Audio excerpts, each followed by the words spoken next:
Varicose veins కి సరైన చికిత్స కోసం సంప్రదించండి ఎవిస్ హాస్పిటల్. నమస్కారం. మాఘపురాణం 5వ రోజు పారాయణలోకి వచ్చాం. ఈరోజు మాఘశుద్ధ పంచమి. ఈ పంచమిని శ్రీ పంచమని, వసంత పంచమని చెప్తారు. ఈ మాఘశుద్ధ పంచమి నాడే సరస్వతీదేవి జన్మించిందని చెప్పబడుతుంది.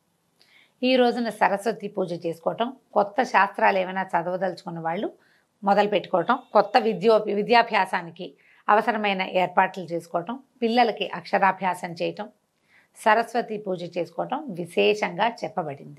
అయితే ఇది సామూహికంగా సరస్వతి పూజ కంటే వ్యక్తిగతంగా చేసుకోవాలి. ప్రతి వాళ్ళకి జ్ఞానం అవసరం. చూడండి, గుంపులో గోవిందా అని ఉండకూడదు. ప్రతివాడికి సొంతానికి జ్ఞానం కావాలి. ఏదైనా కొత్త విద్య, సంగీతము, నాట్యము లాంటి లలిత కళలు అభ్యసించదలుచుకున్న వాళ్ళు కూడా ఈ రోజున ముహూర్తం పెట్టుకుని, దీనికి ఇంకా తిథివార నక్షత్రాలు చూసుకోక్కర్లేదు. శ్రీ పంచమి నాడు నాట్యశాస్త్రము, సంగీతము లేదా కావ్యాలు ఏదైనా కొత్తగా చదవదలుచుకున్న వాళ్ళు, కొత్త బుక్ స్టార్ట్ చేయాలనుకుంటారు కొంతమంది, వాళ్ళు కూడా ఈ రోజున మొదలు పెట్టుకోవచ్చు. దీనివల్ల ఏంటంటే మనకి మరింతగా జ్ఞాన సముపార్జనకి అవకాశం లభిస్తుంది. చాలా ప్రత్యేకమైన రోజు కాబట్టి సరస్వతి ఆరాధన విశేషంగా చెప్పబడింది. పంచమి నాడు మీరు పిల్లలకి, చిన్నపిల్లలకి అక్షరాభ్యాసం కూడా చేయించవచ్చు. కొత్త భాష నేర్చుకోవాలనుకుంటారు, లాంగ్వేజ్ కొత్తది, జర్మనీ, ఇప్పుడు జర్మనీ చదువుకోని కోసం వెళ్ళాలనుకోండి, పిల్లలు జర్మనీ నేర్చుకోవాలనుకుంటారు, వాళ్ళకు కూడా ఇది మంచి రోజు. ఈ రోజున స్టార్ట్ చేసిన ఏ పనైనా కూడా చక్కగా అవుతుంది. అంటే విద్యా సంబంధమైనది, జ్ఞాన సముపార్జనకి సంబంధించిన ప్రతి ప్రయత్నము ఈ రోజున మొదలు పెడితే చాలా సక్సెస్ఫుల్గా వెళ్తుందట. అవకాశం ఉన్న వాళ్ళు మీ రంగాల్లో ఏం నేర్చుకోదలుచుకున్నారో అది నేర్చుకోవచ్చు. సరస్వతి పూజ చేస్తారు కాబట్టి విశేషంగా బాసర లాంటి క్షేత్రాల్లో చాలా అద్భుతంగా జరుగుతుంది. మనకి హైదరాబాద్ సమీపంలో వర్గల్ దేవస్థానం ఉంది, అక్కడ కూడా సరస్వతి పూజ చేస్తారు. ఇంచుమించు అన్ని దేవాలయాలు, అమ్మవారి దేవాలయాలన్నిట్లలో కూడా త్రిశక్తి స్వరూపిణి కాబట్టి అమ్మవారు శ్రీ మహాకాళి, మహాలక్ష్మి, మహాసరస్వతి రూపిణిగా ఉంటుంది ఆమె. కాబట్టి మహాసరస్వతి స్వరూపాన్ని ఈ రోజున పూజించటం, ప్రార్థించటం, దర్శనం చేసుకోవటం చాలా మంచివి. పురాణంలోకి వద్దాం. కౌత్సుడనే బ్రాహ్మణ కుమారుడి గురించి చెప్తున్నాం. మన ముందు కథలో దిలీప మహారాజుకి వశిష్ఠ మహర్షి ఇలా తెలియజేస్తున్నారు. కౌత్సుడనే కుర్రవాడు తపస్సు చేశాడు కావేరీ నదీ తీరంలో. తర్వాత అతనికి విష్ణుమూర్తి ప్రత్యక్షమైతే, నేనే స్వరూపాన్ని చూశానో ఆ స్వరూపమే ప్రజలందరూ దర్శనం చేసుకునేలాగా ఇక్కడే నువ్వు వెలిసి ఉండమని భగవంతుణ్ణి ప్రార్థించి అతను తన సొంత గ్రామానికి బయలుదేరి వచ్చాడు. అయితే ఇతన్ని మృగశృంగుడు అని కూడా పిలిచేవాళ్ళట. ఇతను కావేరీ నదీ తీరంలో ఘోరమైన తపస్సు చేశాడు చాలా రోజులని చెప్పాం కదా. ఇతను తపస్సు చేసుకునేటప్పుడు ఈ అడవిలో ఉన్నటువంటి మృగాలు కొమ్ములు దురదొస్తాయండి వాటికి. అవి ఏదైనా చెట్టు కొమ్మకేసి రుద్దుకుంటాయి. ఈ నిశ్చలంగా కూర్చుని తపస్సు చేసుకుంటున్న ఇతను ఏదో ఒక శిలాస్వరూపంగా భావించి మృగాలు ఈ లేళ్ళు అవన్నీ తమ కొమ్ముల్ని అతనికేసి రుద్దేవిట, ఆ దురద తీర్చుకోవటం కోసం. అందుకని ఈయన మృగాలు తమ శృంగములతోటి అతన్ని రాపాడించినాయి కాబట్టి మృగశృంగుడు అని కూడా పిలిచేవాళ్ళు. శృంగం అంటే కొమ్ము అనమాట. అయితే ఏమైంది, ఈ బ్రాహ్మణ బాలుడైనటువంటి కౌత్సుడు అనేటువంటి మృగశృంగుడికి యుక్త వయసు వచ్చింది. అప్పటికే అతను పెద్దవాడయ్యాడు, 30 సంవత్సరాలు దగ్గర వచ్చేసినాయి. 30 ఏవేమోలేండి, 15 ఏళ్లకో వెళ్ళుంటాడు, 25 ఏళ్లకు తిరిగి వచ్చాడు. తల్లిదండ్రులు కుమారుడికి వివాహం చేయడానికి నిశ్చయించి తగిన వధువు కోసం అన్వేషించడం మొదలుపెట్టారు. వాళ్ళు అమ్మా నాన్న సంబంధాలు వెతుకుతారు. ఇప్పుడు కూడా మనం అమ్మాయి ఎలాంటి అమ్మాయి కావాలో పిల్లల్ని అడుగుతాం. ఏమిటి, జాబ్ చేసే అమ్మాయి కావాలా, ఇంట్లో ఉండే అమ్మాయి కావాలా, ఏవో కొన్ని 3 ప్రశ్నలు ఉంటాయి కదా, దాని గురించి చెప్తున్నారనమాట. విషయం తెలుసుకున్నటువంటి కౌత్సుడు తన తల్లిదండ్రులను ఉద్దేశించి ఇట్లా అన్నాడు. తల్లిదండ్రులారా, నాకు వివాహం చేయాలనే మీ తపన నన్ను ఎంతో ముగ్ధుని చేసింది. కానీ వివాహం చేసుకునే ముందు వధువు యొక్క గుణగణాలని పరిశీలించాలి కదా. వధువు యొక్క గుణగణాలు, మంచి చెడ్డల పట్ల నాకు కొన్ని నిశ్చయమైన అభిప్రాయాలు ఉన్నాయి, వాటిని వివరిస్తాను వినండి అని చెప్పడం మొదలుపెట్టాడు. ఇప్పుడు మనం మాఘమాసం ఆహాత్మ్యం కదా తెలుసుకుంటున్నాము. మధ్యలో ఈ రామాయణంలో పిడకల వేట ఎందుకండి అంటే, పురాణాలు అందుకే వినాలి మనం. పురాణాల్లో బోల్డని పిడకల వేటలు ఉంటాయి, వేరే కొత్త సంగతులు చెప్తారు. చూడండి, ఒక అతను తపస్సు చేశాడు.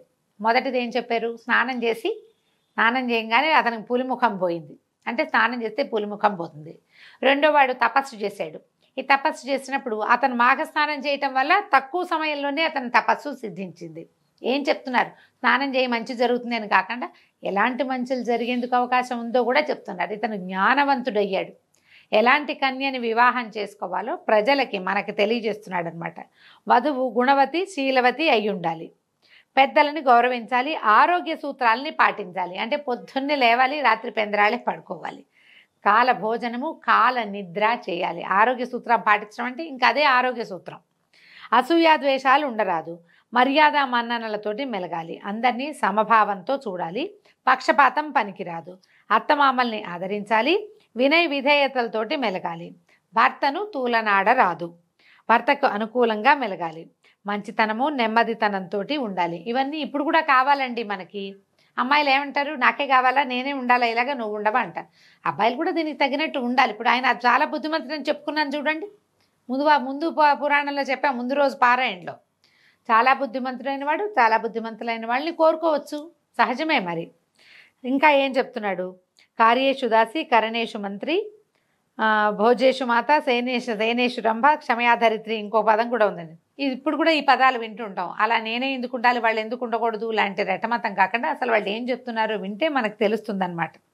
ఇవన్నీ పెద్దల నుంచి నేను విన్నట్టుగా ఇంటి పనులలో దాసివలెను, భర్తకు సలహాలు ఇవ్వడంలో మంత్రిగాను, భర్తను సుఖింపజేయటంలో శృంగార దేవతగాను, భూదేవి అంతటి ఓర్పుతో ఉండవలెను. కోరుకుంటున్నాడు పాపం. ధర్మార్థ కామ మోక్షములనడి చతుర్విధ పురుషార్థాలను తెలుసుకుని వాటికి అనుగుణంగా మెలుగుతూ మోక్షాన్ని పొందు మార్గాన్ని అన్వేషించున్నదిగా ఉండవలెను. మోక్షాన్ని ప్రతి వాళ్ళకి, మనిషే పుట్టిన వాడికి మోక్షమే కావాలి. ఇప్పుడు భర్తలు మోక్షార్థులుగా ఉన్నారనుకోండి, వాళ్ళని సేవించడమే భార్య యొక్క మోక్షార్థ గమనం అన్నమాట. నిత్యము ధర్మబుద్ధిని కలిగి ఉండాలి. దైవభక్తి పరురాలై ఉండవలను. ముఖ్యంగా వధువు పుట్టినింటికి మెట్టినింటికి పేరు తెచ్చేదిగా ఉండాలి. ఈ పై లక్షణాలు కలిగిన స్త్రీని వివాహం ఆడడం వల్ల ఆ దంపతుల సంసార జీవితం 3 పువ్వులు 6 కాయలుగా వర్తిల్లుతుంది. పెద్దల మాటను కానీ భర్త మాటను కానీ జవదాటక వారికి అనుగుణంగా నడుచుకునే స్త్రీ పరమ పవిత్రురాలై దైవ సన్నిధికి చేరగలదు. కావున అట్టి సద్గుణ సంపన్న అయిన స్త్రీని వివాహం ఆడవలెను. ఇవన్నీ మంచి మాటలేనండి. ఇందులో ఆడవాళ్ళని తక్కువ చేసేదో, మగవాళ్ళని పురుషాధిక్యత పెంచేదో ఏమీ లేదు. పురాణం సాఫ్ట్గా, మృదువుగా, చక్కగా చెప్తుంది. దీంట్లో ఏంటంటే మనం ఇన్ని గుణాలు కోరుకునేవాడికి అందులో కొన్నైనా ఉండాలి. ఇప్పుడు మనం కూడా, మనకి వాంటింగ్స్ బోల్డ్ అని ఉంటాయి కదా, దానికోసం ప్రయత్నం చేయాలిగా ఎంతో కొంత. మనం కూడా కొన్ని పద్ధతులు మార్చుకుని కొన్ని దానికి అనుగుణంగా ఉంటే, ఇప్పుడు మన మోక్ష సాధన అవి ఈ కాలపు ప్రక్రియలు కావు. అలా ఆలోచించాం మనం. ఏదో కొంచెం భక్తిగా ఉండాలి, ఏదో కాస్త పద్ధతిగా ఉండాలి అనుకుంటాము.